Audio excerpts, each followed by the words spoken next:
So ಇಲ್ಲಿ ಹೋದ ಪಾಠಲ್ಲಿ ನಾವು ನೋಡಿದ್ದೀವಿ ಏನಂತ ಎಸ್ ವಿ ಒ ಪ್ಯಾಟರ್ನ್ ನಾವು ಯೂಸ್ ಮಾಡ್ತೀವಿ. ಎಸ್ ಒ ವಿ ಇಂದ S P O pattern use ಮಾಡ್ತೀವಿ. ಅಂದ್ರೆ 1 2 3 1 3 2 ನೆನಪಿನಲ್ಲಿ ಇಡಬೇಕು. 1 2 3 1 3 2. ಈಗ ನೋಡಿ ಒಂದಿಷ್ಟು ಎಕ್ಸಾಂಪಲ್ಸ್ ಇದಾವೆ, ಒಂದಿಷ್ಟು ಕನ್ನಡದೊಳಗಡೆ ಶಬ್ದಗಳನ್ನ ಬರ್ಕೊಂಡಿದ್ದೇನೆ ನಾನು. ನಾನು ಆಡುತ್ತೇನೆ, ಓಕೆ, ಅವಳು ನೋಡುತ್ತಾಳೆ, ಅದು ಹಾಡುತ್ತದೆ, ಇದು ಚೆಂಡು, ಹಾವು ಇದೆ, ಬೆಂಕಿ ಇದೆ, ಮಳೆ ಇದೆ, ನೀನು ಮನೆಗೆ ಹೋಗುತ್ತೀ, ರಾಹುಲ್ ಕ್ಲಾಸ್ನಲ್ಲಿ ಕುಳಿತುಕೊಂಡ. ಈಗ ನೋಡಿ 1 by 1 ನೋಡ್ತಾ ಹೋಗೋಣ ನಾವು. ನಾನು ಆಡುತ್ತೇನೆ, ಇಲ್ಲಿ ಯಾರು ಕೆಲಸ ಮಾಡ್ತಾ ಇದ್ದಾರೆ? ಈಗ ಫಸ್ಟ್ ಒನ್ ನೋಡೋಣ. ನಾನು ಆಡುತ್ತೇನೆ, ಇಲ್ಲಿ ನಾನು ಇದೆ, ಹೌದಾ? ನಾನು ಯಾರು ಮಾಡ್ತಿದ್ದಾರೆ ಕೆಲಸ ಯಾರು ಮಾಡ್ತಿದ್ದಾರೆ? ಇಮಿಡಿಯೇಟ್ಲಿ ನಮ್ಗೆ ಗೊತ್ತಾಗ್ಬಿಡ್ತದ ನಾನು ಮಾಡಕತ್ತದ, ಹೌದಾ? ನಾನು ಕೆಲಸ ಮಾಡ್ತಾ ಇದ್ದೀನಿ. ನಾನು ಆಡುತ್ತೇನೆ, ನಾನು ಕೆಲಸ ಮಾಡ್ತಾ ಇದ್ದೀನಿ, ನಾನು ಆಡ್ತಾ ಇದ್ದೀನಿ, ಅಥವಾ ನಾ ಆಡ್ತೀನಿ, ಕಾಮನ್ ಆಗಿ ನಾ ಆಡ್ತೇನೆ, ಹೌದಾ? ಅಂತ ಸಮಯದಲ್ಲಿ ಕೆಲಸ ಯಾರು ಮಾಡ್ತಿದ್ದಾರೆ? ನಾನು ಮಾಡ್ತಾ ಇದ್ದೀನಿ. ಅಂದ್ರೆ ಸೊ ಇಲ್ಲಿ ಏನಾಯ್ತಿದು? ಸಬ್ಜೆಕ್ಟ್. ಕೆಲಸ ಏನು ಮಾಡ್ತಿದೆ? ಕೆಲಸ ಇದೆನಾ ಏನ್ ಕರ್ಮ ಇದೆನಾ? ಕೆಲಸ ಇಲ್ಲದೆ ಇದ್ದಂತ ವಾಕ್ಯದೊಳಗಡೆ ನಾವು ಕರ್ಮಪದ ಅಂತ ನಾವು ಆಬ್ವಿಯಸ್ಲಿ ಆಗಿ ಇಟ್ಕೊಂಡ್ಬಿಡ್ತೀವಿ, ಹೌದಾ? ಇಲ್ಲಿ ಕೆಲಸ ಇದೆ, ಹೌದಾ? ನಾವು ಇದಕ್ಕೆ ನಾವೇನ್ ಹೇಳ್ಬೋದು? ವರ್ಕ್, ಹೌದಾ? ಈಗ ಎಸ್ ಬಂತು, ಬಿ ಬಂತು, ಮುಂದೆ ಯಾವುದೇ ರೀತಿ ಆಬ್ಜೆಕ್ಟ್ ಬರಲೇ ಇಲ್ಲ. ಈಗ ನಾವು ಇದಕ್ಕೆ 1 2 ಅಂತ ಕೊಟ್ಟು ಅಂದ್ರು ಕೂಡ 3 ಇಲ್ಲ, 1 2 3 1 3 2 ಆ ಫಾರ್ಮುಲಾ ಇಲ್ಲಿ ಯೂಸ್ ಆಗೋದಿಲ್ಲ. ಆ ಸ್ಟೆಪ್, ಆ ಮೆಥಡ್ ನಾವು ಇಲ್ಲಿ ಯೂಸ್ ಮಾಡ್ಲಿಕ್ಕೆ ಬರೋದಿಲ್ಲ. ಸೊ ಅದಕ್ಕೋಸ್ಕರ ಡೈರೆಕ್ಟ್ ಆಗಿ ನಾನು ಏನ್ ಹೇಳ್ತೀನಿ, ಇಲ್ಲಿ 1 2 ಇದೆ ತಾನೆ, ಇಂಗ್ಲಿಷ್ ಅಲ್ಲಿ ಕೂಡ 1 2 ನೇ. ಅರ್ಥ ಆಗ್ತಿದೆನಾ? 1 2 ಅಷ್ಟೇ ಇತ್ತಂದ್ರೆ 1 2 ನೇ ಇಂಗ್ಲಿಷ್ ಅಲ್ಲಿ ಕೂಡ. ಸೊ ನಾನು ಅನ್ನೋದಕ್ಕೆ ಏನಂತೀವಿ? ಐ. ನಾನು ಅನ್ನೋದಕ್ಕೆ ಏನಂತೀವಿ? ಐ. ಆಡುತ್ತೇನೆ ಅನ್ಲಿಕ್ಕೆ play, I play. Okay, I play. ನೀವು ಮತ್ತೆ ಎಂಪ್ಯಾಟಿಕ್ ಒಳಗಡೆ ಹೋದ್ರೆ ಒತ್ತಿ ಹೇಳಬೇಕಿತ್ತಂದ್ರೆ ನಾ ಆಡತೀನಿ, ನಾ ಆಡತೀನಿ ಅಂತ ಹೇಳ್ಬೇಕಿತ್ತಂದ್ರೆ ಅವಾಗ ನಾವು ಅನ್ಬಹುದು ಏನಂತ? I do play, I do play football. ನಾನು ಫುಟ್ಬಾಲ್ ಆಡತೀನಿ, ನನಗೂ ಆಡಕ್ ಬರ್ತೈತಿ. ಸೊ ಇಂತಹ ವಾಕ್ಯದೊಳಗಡೆ ನಾವೇನು ಯೂಸ್ ಮಾಡ್ತೀವಿ? ಡೂ ಅನ್ನೋದನ್ನ ಹಾಸ್ತೀವಿ ಫೋರ್ಸ್ ಮಾಡ್ಲಿಕ್ಕೋಸ್ಕರ. ಅಂದ್ರೆ ಇಂಪೆಟಿಕ್ ಸೆಂಟೆನ್ಸ್, ಅಂದ್ರೆ ಇಂಪೆಟಿಕ್ ಫಾರ್ಮ್ ತಗೊಂಡು ನಾವು ಕನ್ವರ್ಟ್ ಮಾಡ್ಲಿಕ್ಕೆ ಡೂ ಅನ್ನೋದನ್ನ ಹಾಸ್ತೀವಿ. ಅಂದ್ರೆ ಹೆಲ್ಪಿಂಗ್ ವರ್ಕ್ ಅನ್ನ, ಇದು ಡೂ ಡಸ್ ಅನ್ನ ಯೂಸ್ ಮಾಡ್ಕೊತೀವಿ ನಾವು. ಓಕೆ, ಇಲ್ಲಿ ಏನಾಯ್ತು? ನಾನು ಆಡುತ್ತೇನೆ, ಐ ಪ್ಲೇ. ಗೊತ್ತಾಯ್ತಲ್ರಿ? ಸೊ ಇದೇ ರೀತಿ ನಾವು ಉಳಿಕಿದ್ದ ಸೆಂಟೆನ್ಸ್ ಅನ್ನು ಕೂಡ ನಾವು ಇಂಗ್ಲಿಷ್ ಒಳಗಡೆ ಮಾಡ್ತಾ ಹೋಗ್ತೀವಿ. ಓಕೆ, ಸಿ, ಇದು ಫಸ್ಟ್ ಒನ್ ಆಯ್ತು. ಈಗ ಸೆಕೆಂಡ್ ಒನ್ ನೋಡಿ. ಅವಳು ನೋಡುತ್ತಾಳೆ. ಎರಡನೇದು ಯಾವ್ದ್ರಿ? ಅವಳು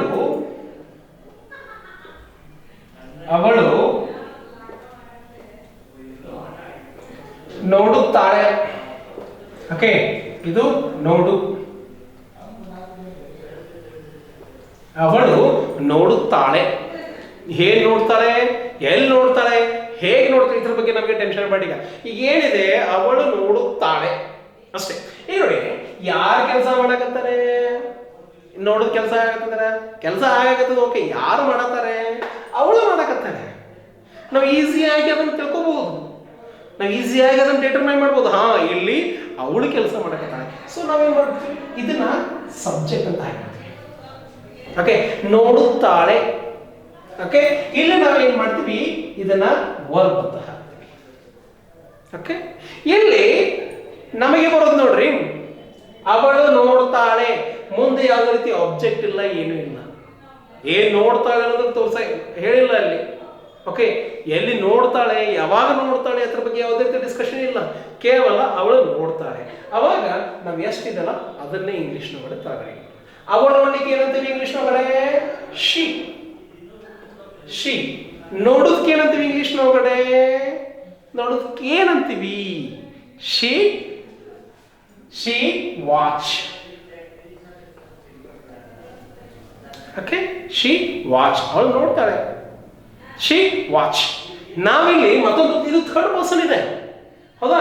ಕಾಮನ್ ಆಗಿ ನೋಡೋದಕ್ಕೆ ಏನಂತಾರೆ, ಡೈಲಿ ರೂಟೀನ್ ವರ್ಕ್ ಅಥವಾ ಒಂದು ರೀತಿಯಲ್ಲಿ ನಾವು ಇದನ್ನ ಸಿಂಪಲ್ ಪ್ರೆಸೆಂಟ್ ಟೆನ್ಸ್ ಕೂಡ ಹಾಕೊಂಡು ಅಂತ ಕೊಟ್ರೆ ಅವಾಗ ಏನಾಗ್ತದ, ಶಿ ವಾಸ್. ಓಕೆ, ಅಬ್ಸರ್ವ್ ಅಂತ ಬರ್ತದೆ, ನೋಟಿಸ್ ಅಂತ ಬರ್ತದೆ. ಓಕೆ, ಅರ್ಥ ಆಗ್ತದಲ್ರಿ? ಅವಳು ನೋಡ್ತಾಳೆ, ಶಿ ವಾಸ್. ಮಾಡ್ಬೋದಲ್ರಿ ಈ ರೀತಿ? ಓಕೆ, ಇನ್ ನೆಕ್ಸ್ಟ್ ನೋಡೋಣ.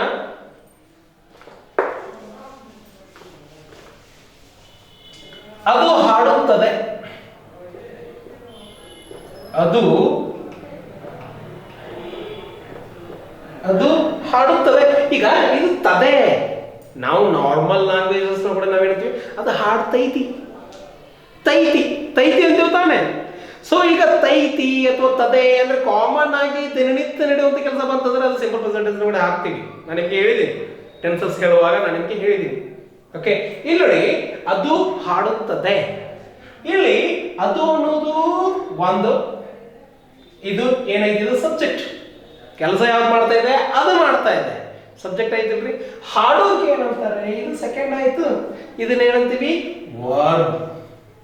ಓಕೆ, ಈಸಿ ಇದೆ ತಾನೇ? ಇದು ಎಸ್ ವಿ ಫಾರ್ಮ್ ಆಗಿದೆ ಅಂತ 1 2 ಇದನ್ನ ಅದನ್ನೇ ಇಂಗ್ಲಿಷ್ ನಲ್ಲಿ ಸೇಮ್. ಅದು ಹಾಡ್ತದ, ಅದು ಅನ್ಲಿಕ್ಕೆ ಏನಂತೀವಿ, ಇಟ್. ಇಟ್ ಅನ್ಬೋದು ತಾನೆ, ಇಟ್. ಹಾಡುತ್ತದೆ ಅನ್ಲಿಕ್ಕೆ ಏನಂತೀವಿ, ಸಿಂಗ್. ಸಿಂಗ್. ಹಾಡೋಕೆ ಏನಂತೀವಿ, ಸಿಂಗ್ ಅಂತೀವಿ. ತೈತಿ ತದೆ ಅಂತ ಬಂತಂದ್ರೆ ಇದ್ರ ಜೊತೆಗೆ ಏನಾಗ್ತದೆ, ಇದು ವರ್ಬ್ ಜೊತೆಗೆ ಎಸ್ ಬಂದ್ಬಿಡ್ತದ. It sings. ಈಸಿ ಇದೆ, ಇಟ್ ಸಿಂಗ್ಸ್. ಅದೇ ರೀತಿ ನೆಕ್ಸ್ಟ್ ಒನ್ ನೋಡೋಣ, ಫೋರ್ತ್ ಒನ್. ಇದು ಚೆಂಡು. ಇಲ್ಲಿ ನೋಡಿ, ಇದು ಚೆಂಡು. ಇದೊಂದು ರೀತಿಲೇ ಈಗ ನೋಡಿ, ಇದು ಚೆಂಡು. ಮುಂದೆ ಏನಾದ್ರು ಹಚ್ಚಬಹುದಾ? ಇದು ಅನ್ನೋದು ಸಬ್ಜೆಕ್ಟ್ ಬಂತು. ಚೆಂಡು ಅಂದ್ರೆ ಏನ್ರಿ, ಕೆಲಸನ? ಅದು ಅಲ್ಲ, ಇದೊಂದು ವಸ್ತು. ಸೊ ಆಬ್ಜೆಕ್ಟ್ ಅಂತ ಇರಬಹುದು, ಹೌದಿಲ್ರಿ? ಆಬ್ಜೆಕ್ಟ್, ಕರ್ಮಪದ. ಸೊ ಇದು ಚೆಂಡು. ಮುಂದೆ ನಾವೇನ್ ಹಚ್ಬಹುದು, ಕ್ರಿಯಾಪದ ಇದೆ. ಇದು ಚೆಂಡು ಇದೆ ಹಚ್ಬೋದಲ್ರಿ ಮುಂದೆ ನಾವು. ಇದು ಚೆಂಡು ಇದೆ. ಇದೆ ಅನ್ನೋದೇನು, ನಾವಿಲ್ಲಿ ವರ್ಬ್ ಅಂತ ತಗೊಳ್ಳೋಣ. ಎಸ್ ಓ ವಿ ಫಾರ್ಮ್ ಆಯ್ತು. ಅಂದ್ರೆ 1 2 3 ಫಾರ್ಮ್ ಆಯ್ತು. ಸೊ 1 2 3 ಬಂದಾಗ ನಾವೇನ್ ಮಾಡ್ಬೇಕಂತ ಹೇಳಿದೀವಿ, 1 3 2. ಓಕೆ, ಸೊ 1 ಫಸ್ಟ್ ಒನ್ ಏನಿದೆ, ಇದು ಅನ್ಲಿಕ್ಕೆ ಏನಂತೀವಿ, 8. ಥರ್ಡ್ ಒನ್ ಯಾವ್ದಿದೆ, ಇದೆ. ಇದೆ ಅನ್ಲಿಕ್ಕೆ ಏನಂತೀವಿ ಇಂಗ್ಲಿಷ್ ಒಳಗಡೆ, ಈಸ್. ಇಟ್ ಬಂದಾಗ ಏನಾಗ್ತದೆ, ಇಟ್ ಬಂದಾಗ ಯಾವ್ದು ಬರ್ತದೆ, ಈಸ್ ಅಂತ ಬರ್ತದೆ. It is. ಇನ್ ನೆಕ್ಸ್ಟ್ ಚೆಂಡು. ಚೆಂಡು ಅನ್ಲಿಕ್ಕೆ ಏನಂತೀವಿ ಇಂಗ್ಲಿಷ್ ಒಳಗಡೆ, ball. It is ball. Ball ಅನ್ನ ಕೌಂಟ್ ಮಾಡಬಹುದಾ ಇಲ್ವಾ? ಇದು ಕಾಮನ್ ನೌನ್ ಹೌದಾ ಇಲ್ವಾ? ನೋಡಿ, ಇದು ಕಾಮನ್ ನೌನ್ ಬಾಲ್. ಹೌದಾ? ಟೆನ್ನಿಸ್ ಬಾಲೇ ಇರಬಹುದು, ಫುಟ್ಬಾಲೇ ಇರಬಹುದು, ಬಾಸ್ಕೆಟ್ ಬಾಲೇ ಇರಬಹುದು, ವಾಲಿಬಾಲೇ ಇರಬಹುದು. ಒಟ್ಟು ಬಾಲ್, ಕಾಮನ್ ಬಾಲ್. ಸೊ ನಾವು ಕಾಮನ್ ಆಗಿ ಇರ್ಬೋದು ತಾನೆ. ಅವಾಗ ಇದ್ರ ಮುಂದೆ ನಾವು ಹೆಲ್ಪಿಂಗ್ ವರ್ಬ್ ಹಚ್ಚಬಹುದಿಲ್ರಿ. It is ball. It is a ball. ಹಚ್ಬಿಡಿ, ಹೌದಾ? It is a ball. ಆಯ್ತಲ್ಲ, ಈಸಿ ಇದೆಲ್ರಿ. ಸೊ ಯು ಕ್ಯಾನ್ ಮೇಕ್, ಬಹಳ ಈಸಿ ಅಷ್ಟಿದೆ. ಕನ್ನಡ ಅಂದ್ರೆ ಇಂಗ್ಲಿಷ್ಗೆ, ಅಥವಾ ಕನ್ನಡ ಇದ್ದದನ್ನ ಹಿಂದಿದೊಳಗಡೆ ತಗೊಳ್ಬೇಕಾದ್ರೆ ನೀವು ಯಾವುದೇ ಲ್ಯಾಂಗ್ವೇಜ್, ತೆಲುಗು, ತಮಿಳು, ಯಾವುದೇ ಲ್ಯಾಂಗ್ವೇಜ್ ನಲ್ಲಿ ಹೋಗಿ ಇದನ್ನ ನೀವು ಕನ್ನಡ ಇದ್ದಿದ್ದನ್ನ ಹಿಂದಿ, ತೆಲುಗು, ತಮಿಳ್ದೊಳಗಡೆ ಹೋದ್ರೂ ಕೂಡ ಸೇಮ್ ಇಡ್ತೀರಾ, ಸೇಮ್ ಮೆಥಡ್ ಅನ್ನು ಯೂಸ್ ಮಾಡ್ತೀರಾ. 1 2 3 ಇದ್ದಿದ್ದನ್ನ 1 3 2 ಮಾಡ್ತೀರಾ. ಇಲ್ಲ ಅಂದ್ರೆ ಎಸ್ ಓ ವಿ ಇದ್ದಿದ್ದನ್ನ ಎಸ್ ವಿ ಓ ಮಾಡ್ಕೋತೀವಿ. ಓಕೆ, ಆಮೇಲೆ ಎಸ್ ಓ ಇತ್ತಪ್ಪ ಅಂತಂದ್ರೆ ಅದನ್ನ ನಾವೇನ್ ಮಾಡ್ಕೋತೀವಿ, ಸೇಮ್ 1 2 ಇತ್ತಂದ್ರೆ 1 2, 1 2 3 ಇತ್ತಂದ್ರೆ 1 3 2. ಓಕೆ, ನೆನಪಿನಲ್ಲಿ. ನೆಕ್ಸ್ಟ್ ಫೋರ್ತ್ ಆಯ್ತಾ. ಇನ್ next fifth one. Fifth one, ಹಾವು ಇದೆ. ಎಲ್ಲಿದೆ ಹಾವು? ಇದೆ. ಓಕೆ, ಹಾವು ಇದೆ, ನಮಗೆ ಗೊತ್ತಿಲ್ಲ ಎಲ್ಲಿದೆ ಹಾವು, ಒಟ್ಟಿದೆ. ಸೊ ಅಂತ ಸಮಯದಲ್ಲಿ ಇಲ್ಲಿ ಸಬ್ಜೆಕ್ಟ್ ಇಲ್ಲ, ಹಾವು ಇದೆ, ಸಬ್ಜೆಕ್ಟ್ ಇಲ್ಲಿ. ಸ್ನೇಕ್ ಈಸ್ ಅಂತ ಅಲ್ಲಿಗೆ ಬರ್ತದ. ಓಕೆ, ಸ್ನೇಕ್ ಈಸ್ ಅಂದ್ರೆ ಸ್ನೇಕ್ ಅಂದ್ರೆ ಹಾವು, ಈಸ್ ಅಂದ್ರೆ ಇದೆ. ಸ್ನೇಕ್ ಥರ್ಡ್ ಪರ್ಸನ್ ತಾನೆ. ಓಕೆ, ಹಾಗಿದ್ರೆ ಥರ್ಡ್ ಪರ್ಸನ್ ಬಂದಾಗ ಯಾವ ಬರ್ತದ, ಹೆಲ್ಪಿಂಗ್ ವರ್ಬ್ ಈಸ್. ಸೊ ಹಾಗಿದ್ರೆ ಸ್ನೇಕ್ ಈಸ್ ಅಂತ ಅಷ್ಟೇ ಅನ್ಬೋದು, ನಡೀತದ? ನೋ, ನಾವು ಏನ್ ಮಾಡ್ಬೇಕಾಗ್ತದ ಅವಾಗ ಸಬ್ಜೆಕ್ಟ್ ನ ಬೇರೆ ಇಡಬೇಕಾಗ್ತದ. ಸಬ್ಜೆಕ್ಟ್ ಯಾವ್ದು ಇಡಬೇಕಾಗ್ತದ? ದೇರ್. ಓಕೆ, ಈಸ್ ಅಂದ್ರೆ ವರ್ಬ್, ಹೌದಾ? ಇಲ್ಲಿ ನೋಡಿ ಈಸ್ ಬಂತ, ಇದೆ ಇದೆ ಅಂದ್ರೆ ಈಸ್, ಹೌದಾ? ಇಲ್ಲಿ ನೋಡಿ ದೇರ್, ಹೌ, ಈಸ್. ಸೊ ಇದನ್ನ ನಾವು ಸರಿಯಾಗಿ ಫಾರ್ಮ್ಯಾಟ್ ತಗೊಂಡಿಟ್ಟು ಅಂದ್ರೆ 1 2 3. ಸೊ ಅದನ್ನ ನಾವು 1 3 2 ಮಾಡಬಹುದು. ಈಗ ನೋಡಿ 1 ಯಾವುದು? There. 3 is, there is. Snake, ಹಾವಿಗೆ ಏನಂತೀವಿ ಇಂಗ್ಲಿಷ್ ಒಳಗಡೆ? ಸ್ನೇಕ್. There is snake. ಈಗ ಸ್ನೇಕ್ ನಾವು ಕೌಂಟ್ ಮಾಡಬಹುದಿಲ್ರಿ? 1 snake, 2 snake, 3 snakes, 4 snakes count ಮಾಡಬಹುದಿಲ್ಲ? ಸೊ ಕಾಮನ್ ಆಗಿ ಕೋಬ್ರಾ ಬರ್ತದ, ಸ್ನೇಕ್ಸ್ ಒಳಗಡೆ ಕೋಬ್ರಾ ಬರ್ತದ, ಪೈಥಾನ್ ಬರ್ತದ, ಎಷ್ಟೋ ಸ್ನೇಕ್ಸ್ ಬರ್ತವೆ. ಸೊ ಕಾಮನ್ ಆಗಿ ನಾವು ಸ್ನೇಕ್ ಅಂತ ಅಂತೀವ. ಹಾಗಿದ್ರೆ ಇದ್ರ ಮುಂದೆ ಆರ್ಟಿಕಲ್ ನಾವು ಯೂಸ್ ಮಾಡ್ಕೋಬೋದಿಲ್ರಿ? Yes, there is a snake, ಇಲ್ಲ there is the snake. Got the idea? Yes.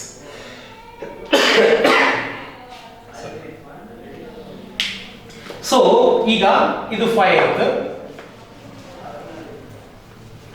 So ಈಸಿಯಾಗಿ ಮಾಡಬಹುದು. ನಾವು ಏನ್ ಮಾಡಬಹುದು, ಕನ್ನಡ ಇರಲಿ, ಯಾವುದೇ ಲ್ಯಾಂಗ್ವೇಜ್ ಇರಲಿ, ಯಾವುದೇ ಲ್ಯಾಂಗ್ವೇಜ್ ಇರಲಿ, ಆ ಯಾವುದೇ ಲ್ಯಾಂಗ್ವೇಜ್ ಅನ್ನ ನಾವು ಇಂಗ್ಲಿಷ್ನಾಗ ಟ್ರಾನ್ಸ್ಲೇಟ್ ಮಾಡ್ಬೇಕಿತ್ತಂದ್ರೆ ಫಸ್ಟ್ ನಾವು ಸಬ್ಜೆಕ್ಟ್ ಅನ್ನ ಫೈಂಡ್ ಔಟ್ ಮಾಡ್ಕೋತೀವಿ. ಅಂದ್ರೆ ಫಸ್ಟ್ ಯಾವ್ದನ್ನ ಇಡಬೇಕು ಅನ್ನೋದನ್ನ ಫೈಂಡ್ ಔಟ್ ಮಾಡ್ಕೋತೀವಿ. ಆಮೇಲೆ ವರ್ಬ್ ಅಥವಾ ಆಬ್ಜೆಕ್ಟ್ ಬಗ್ಗೆ ಟೆನ್ಷನ್ ತಗೋತೀವಿ. ಓಕೆ, ತಲೆ. ಇನ್ ನೆಕ್ಸ್ಟ್ 6th ಒನ್, ಬೆಂಕಿ ಇದೆ. 6ನೇದು ಬೆಂಕಿ ಇದೆ. ಇಲ್ಲಿ ನೋಡಿ, ಬೆಂಕಿ ಇದೆ ಎಲ್ಲಿ? ಅಲ್ಲಿ, ಇಲ್ಲಿ.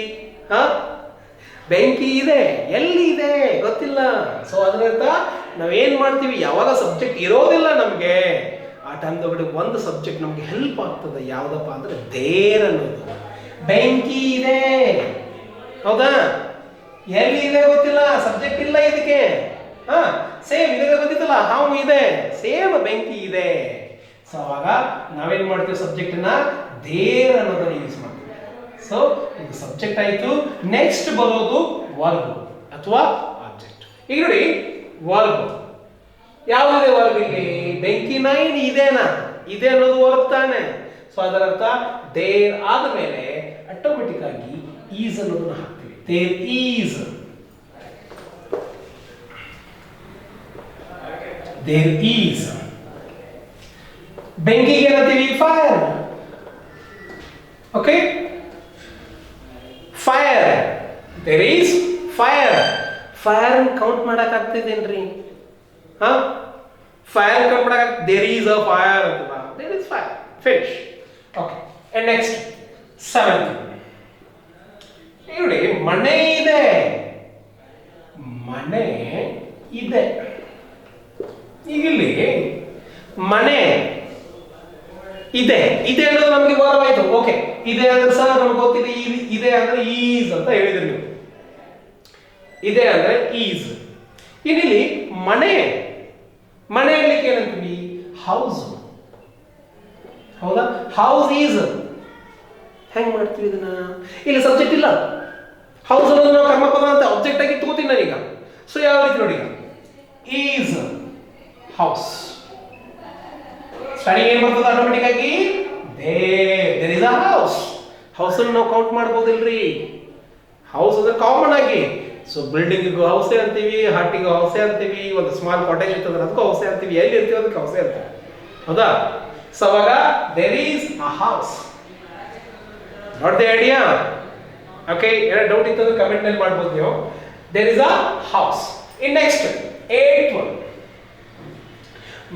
Okay, this is a 8th one. Okay, 8th one. ನೀನು ಮನೆಗೆ ಹೋಗುತ್ತಿ. ನೀನು ಮನೆಗೆ ಹೋಗುತ್ತಿ. ನೀನು ಮನೆಗೆ ಹೋಗುತ್ತಿ, ನೀ ಮನೆಗೆ ಹೋಗುತ್ತಿ, ಹೋಗುತ್ತಿ ಹೋಗುತ್ತಿ ಹೋಗುತ್ತಿ ಹೋಗುತ್ತಿ ಹೋಗುತ್ತಿ ಹೋಗಿ ಏನಾಯ್ತು? ಹೋಗುತ್ತಿ, ನೀ ಮನೆಗೆ ಹೋಗ್ತಿ, ಹೌದಾ? ಯೂಸ್ ಮಾಡ್ಬೋದಲ್ರಿ ನೀ ಮನೆಗೆ ಹೋಗ್ತಿ ಅಂತ. ಸೊ ಆ ಟೈಮ್ದೊಳಗಡೆ ನಾವೇನ್ ಹಚ್ತೀವಿ, ಇಲ್ಲಿ ಫೈಂಡ್ ಔಟ್ ಮಾಡಿ ಕೆಲಸ ಏನಿದೆ ಹೋಗೋದಿದೆ. ಸೊ ಅದರ ಅರ್ಥ ಇದೇನಾಯ್ತು ವರ್ಬ್. ಯಾರು ಮಾಡ್ತಾರೆ ಕೆಲಸ? ನೀನ್ ಮಾಡತಿ. ಸೊ ಇದರ ಅರ್ಥ ಇದೇನಾಯ್ತು ಸಬ್ಜೆಕ್ಟ್. ಸೊ ಉಳಿದಿರೋದೇನು ಆಬ್ಜೆಕ್ಟ್ ತಾನೆ. ಸೊ ಆಟೋಮೆಟಿಕ್ ಆಗಿ ನಾವೇನ್ ಮಾಡ್ತೀವಿ ಇದಕ್ಕೆ ಆಬ್ಜೆಕ್ಟ್. ಸೊ ಇಲ್ಲ ಅಂದ್ರೆ ಇನ್ನೊಂದು ಫಾರ್ಮುಲಾ ಯಾವ್ದಿದೆ? 1 2 3 1 2 3 ಇದೆನಾ? ಸೊ ಅದನ್ನ ನಾವು ಇಂಗ್ಲಿಷ್ ಟ್ರಾನ್ಸ್ಲೇಟ್ ಮಾಡ್ಬೇಕಿತ್ತು. ಯಾವ ಫಾರ್ಮ್ ಬರ್ತದ? 1 3 2 1 3 2 ಹೌದಾ? 1 ನೀನು ಓಡ್ಲಿಕ್ಕೆ ಇಂಗ್ಲಿಷ್ ನಾಗ ಏನಂತೀವಿ? ಯು. ಓಕೆ, ನೀನು ಓಡ್ಲಿಕ್ಕೆ ಇಂಗ್ಲಿಷ್ ನಾಗ ಏನಂತೀವಿ? ಯು. ಅಂಡ್ ದೆನ್ ಥರ್ಡ್ ಒನ್ ಯಾವ್ದಿದೆ? ಹೋಗುತ್ತಿ ವರ್ಬ್. ಹೋಗೋದಕ್ಕೆ ಏನಂತೀವಿ? ಗೋ.